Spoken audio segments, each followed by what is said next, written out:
Asanteni sana wananchi wa Kenya. My name is Olkalau, and this evening I don't want to speak politics of emotion, but I want to start with congratulating the MP elect from Olkalau, MP Nyaga. Congratulations once again. But I want to talk in this issue of Olkalau, and I think this election has acted as a litmus paper that is going to prevail the election that is going to take place in August 2027. First of all, I want to direct my attention toward the President of the Republic of Kenya, William Samoei Ruto. I want to tell you up to this current situation, and whatever happened in Olkalau has already reflected in your identity. Who do you need best, who do you need more, and who actually needs you more. Talking about whatever Rigathi Gachagua DCP party passed through yesterday, it is by a great pleasure that the people of Olkalau decided, due to their democratic principles and the democratic right to elect whom they want to serve them and whom they want to give the mandate to represent them into the decade of the national parliament.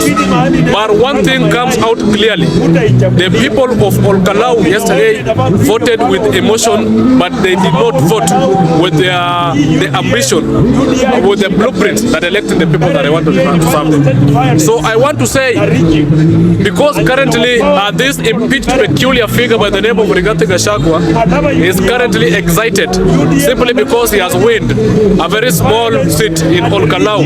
That is a very small petite jurisdiction that you cannot compare with the elective seats that have been won in this nation. And I want to bring you back, because we are working into a reverse psychology. Our late hero, the late Raila Amolo Odinga, was actually in the year 2018.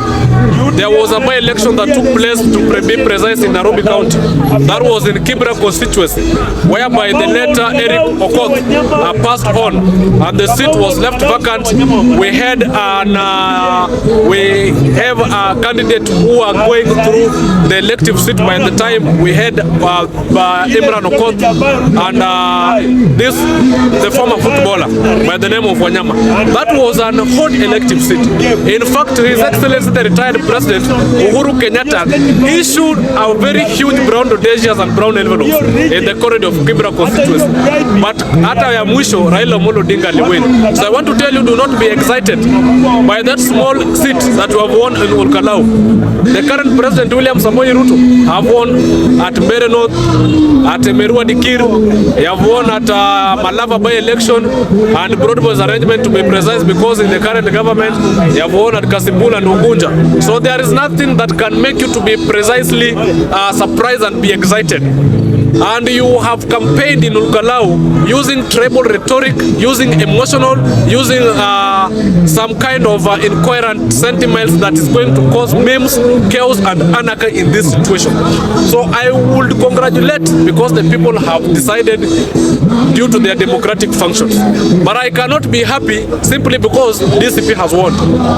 Whatever you have subjected is in this nation cannot be forgotten, unless if I am a person who is learning brain sickness or I am temporarily insane, I could have been happy for Rigathi Gachagua. So I want to tell you one and simple clear: the journey has not come to an end, and the journey is going to be decided.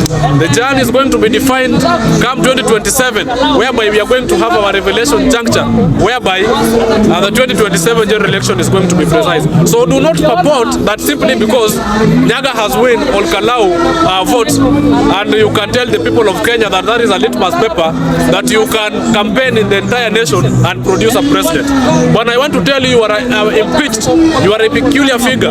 You have a dark heart, and you cannot coerce us into any democratic function that we can take in this nation. So the former deputy president Rigathi Gachagua, mimi nataka kukuambia ya kwamba kama wewe ni mwanaume kamili, unaweza kuwa na by election or win. Kama wewe ni mwanaume kamili, nataka usimamishe kandidata wako hapa Embakasi East 2027. Simamisha mwingine Kibra, na usimamisha mwingine hapa Lang'ata, na usimamishe hapo Ruaraka. Tuone kama wewe ni mwanaume utawin. Naongea na Rigathi Gachagua kwa sababu unajipiga kifua sana eti you are an opposition leader, and that is something that is totally incoherent. And by the way, the people of Kenya, we should not be hoodwinked by some suspect hypocrite leaders the likes of Gachagua. Mimi nataka kukuambia Raila Amolo Odinga kuwa mtu akimbia kwa press hapa na hapa, eti kidogo umekimbia kwa press, kitu kidogo umekimbia kwa press. That only prevail your identity as a person who is running brain massacres. And I would advise the people of Mount Kenya, please take your son to Mathare mental checkup so that the cerebral capacity can be actually catered for. Tuone kama huyu jamani hakuna akili timamu.